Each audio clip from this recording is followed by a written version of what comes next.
Hello students, welcome back to doctor Saurabh sir classes. आज हम सिर्फ 3 मिनट में स्ट्रक्चर ऑफ एटम्स चैप्टर को सुपर सिंपल लैंग्वेज में समझने वाले हैं। तो सबसे पहले एटम क्या होता है? एटम एक माइक्रोस्कोपिक पार्टिकल है, इतना छोटा कि आप मिलियन ऑफ एटम्स को लाइन में लगाओ तो भी एक पेंसिल का टिप नहीं बनेगा।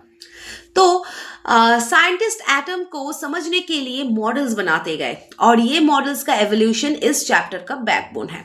तो हम फर्स्ट मॉडल पे आएंगे, that is Dalton's atomic theory.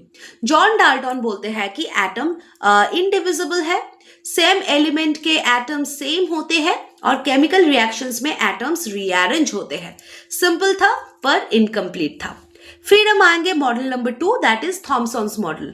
Thompson ने बोला एटम एक स्फेरिकल केक जैसा है जिसमें नेगेटिव इलेक्ट्रॉन्स चॉकलेट चिप्स की तरह एम्बेडेड है। ये मॉडल क्यूट तो था बट एक्यूरेट नहीं था। फिर हम आएंगे मॉडल नंबर 3 पे, that is the Rutherford's model. Rutherford ने गोल्ड फॉयल एक्सपेरिमेंट किया था और एक्सपेक्टेड था कि पार्टिकल सीधा पास हो जाएंगे बट कुछ वापस बाउंस हो गए थे। तो उन्होंने बोला एटम मोस्टली एम्प्टी स्पेस है, सेंटर में न्यूक्लियस है जिसमें पॉजिटिव चार्ज प्रोटॉन होती है, इलेक्ट्रॉन न्यूक्लियस के अराउंड रिवॉल्व करते हैं। लेकिन एक प्रॉब्लम यहाँ पर है, अगर इलेक्ट्रॉन्स रिवॉल्व करे तो एनर्जी लूज करके तो गिर जाएंगे, बट रियल लाइफ में तो ऐसा नहीं होता। फिर आता है हमारा Bohr's model, that is the model number 4।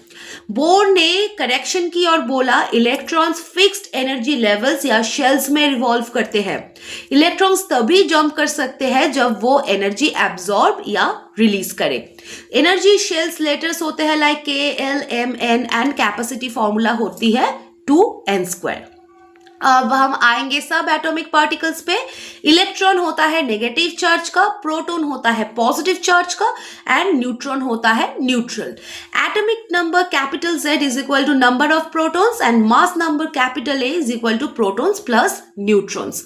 Isotopes क्या होते हैं? आइसोटोप्स होते हैं same atomic number but different mass number.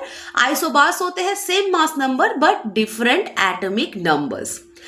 तो कुछ क्विक एग्जांपल्स ले लेते हैं। हाइड्रोजन आइसोटोप्स क्या क्या है? Protium, tritium etcetera, carbon 14, carbon 18 and uranium isotopes like nuclear fuel. So physics boring तो बिल्कुल भी नहीं है, क्यूरियोसिटी ही स्टोरी है।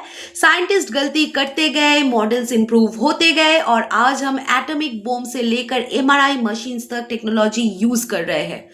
आज से रट्टा बंद करो, कंसेप्ट समझना शुरू करो। साइंस तब इंटरेस्टिंग बनेगी जब तुम सोचोगे क्यों।